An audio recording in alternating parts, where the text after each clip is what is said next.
রাস্তার মধ্যে আসার পথে দেখলাম একটা লোকের হাত নাই পাও নাই। আল্লাহ গো, ওই লোকটা জিজ্ঞাইছে আপনি তারে কেন বানিয়েছেন? আল্লাহ তাআলা বলেন মুসা লোকটাকে বলে দিও আমি আল্লাহ তাআলা একটা জাহান্নামের ছিদ্র আছে, ওই ছিদ্রটা বন্ধ করার জন্য আমি ওরে বানাইছি। মুসা কালিমুল্লাহ এই কথা শুনিয়া বলেন আল্লাহ ঠিক আছে। মুসা কালিমুল্লাহ তুর পর্বত থেকে নেমে আসলেন, তুর সিনাই থেকে নেমে আসলেন। আসার পরেই দেখে লোকটার লোকে সাক্ষাৎ, হুজুর আল্লাহরে জিজ্ঞাইছেন আমারে কি তো বানাইছে? আমার হাতও নাই পাও নাই, কেউ খাওয়াই দিলে খাইতে পারি, আমার হাতও নাই পাও নাই। আল্লাহ গো আমারে কি তো বানাইছে, কেন বানিয়েছে? ও মুসা কালিমুল্লাহ আল্লাহরে জিজ্ঞাইছিলেন? হা জিজ্ঞাইছি, কেন বানাইছে? মুসা কালিমুল্লাহ মনে মনে কইতাম নি, কলিনি মনটা খারাপ হয়ে জায়গা, বেজার হয়ে জায়গা। বালা কামের লেগে তো বানাইছে না, বানাইছে তো জাহান্নামের ছিদ্র বন্ধ করার লেগে। মুসা কালিমুল্লাহ ডরাইতেছে, মুসা কি গরম, গরম হলে কি আবার মনটা নরম। আহারে হাত নাই পাও নাই, কিন্তু লোকটারে নাকি আল্লাহ জাহান্নামের ছিদ্র বন্ধ করার লেগে বানাইছে। মুসা কালিমুল্লাহ তস্ত করে ওই লোকটা বলতে, হুজুর আমার আর ধৈর্য কোলায় একটু কম না, আল্লাহ আমার কি তো বানাইছে? মুসা কালিমুল্লাহ কয় আল্লাহ তোমারে বানাইছে, শুনে নাও, মন খারাপ করো না। আল্লাহ তোমাকে বানিয়েছে জাহান্নামের ছিদ্র একটা, সেটা তোমারে দিয়ে বন্ধ করব। মুসা কালিমুল্লাহ তার দিকে তাকায়া দেখে ওই হাত ছাড়া পাও ছাড়া লোকটা বলে উঠলো আলহামদুলিল্লাহি রাব্বিল আলামিন। সুবহানাল্লাহ।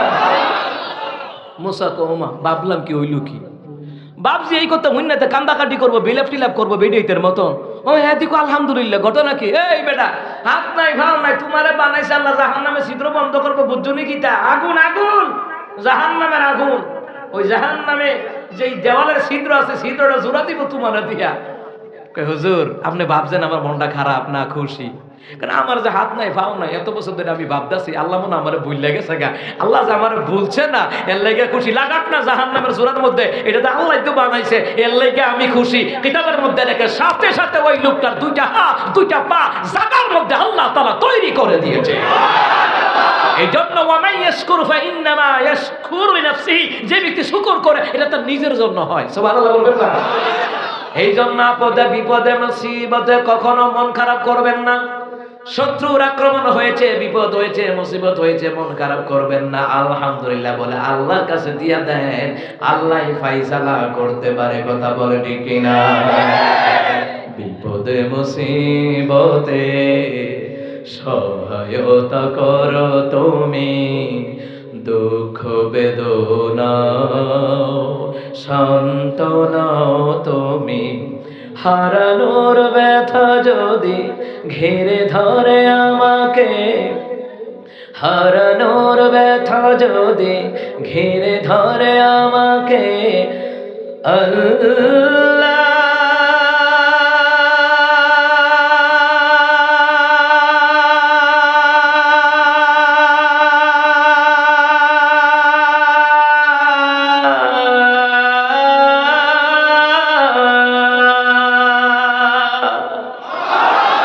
তখনও তুমি এসে গভীর ভালোবেসে কমিয়ে দিও ব্যথার পাল্লা, কমিয়ে দিও ব্যথার পাল্লা। আমিন কম। এই জন্য আল্লাহ ইয়াশকুরু ফাইন্নামা ইয়াশকুরু লিনাফসিহি, যে ব্যক্তি শুকর করবে এটা তার নিজের জন্য হয়ে যাবে। ওয়া মান কাফারা ফাইন্নাল্লাহা গানিয়্যুন হামিদ, কেউ যদি শুকর গুজার না করে আমি আল্লাহ অভাবে পড়ে যাব না, আমি আল্লাহ অভাব মুক্ত।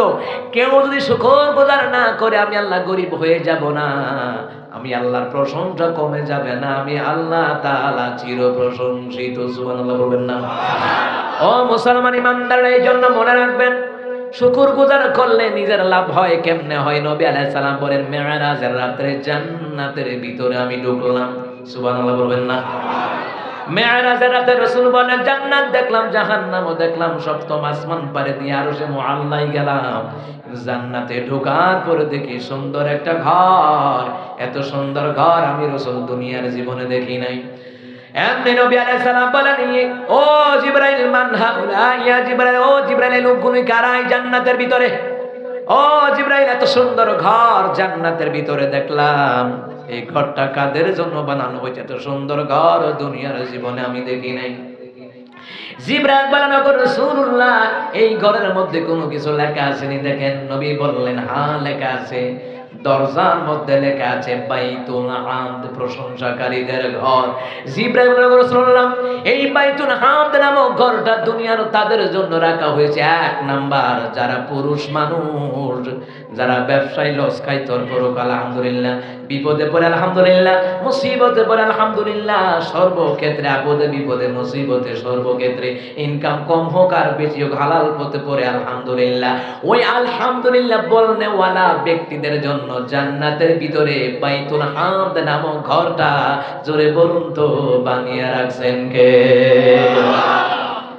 দ্বিতীয় নাম্বার হলো রাসূলুল্লাহ, দ্বিতীয় নাম্বার হলো নারীরা, নারীদের জন্য আল্লাহ বাইতুল হামদ বানায় রাখছে। যেই নারীরা স্বামীর সংসার করতে গিয়া কষ্ট করে সুন্দর করে জীবন যাপন করে ঈমান আমলের জিন্দেগি করে, স্বামী সংসারে অভাব আসলেও আলহামদুলিল্লাহ, অভাব না থাকলেও আলহামদুলিল্লাহ, খাইতে পারে আলহামদুলিল্লাহ, কম খায় আলহামদুলিল্লাহ, বেশি খায় আলহামদুলিল্লাহ, যতটুকু আছে স্বামী এনে দেয় সন্তুষ্টর সাথে আলহামদুলিল্লাহ বলে, ওই নারীদেরকে আল্লাহ তাআলা বাইতুল হামদ নামক জান্নাতের ঘরটা আমার আল্লাহ তাআলা দান করে দিবে।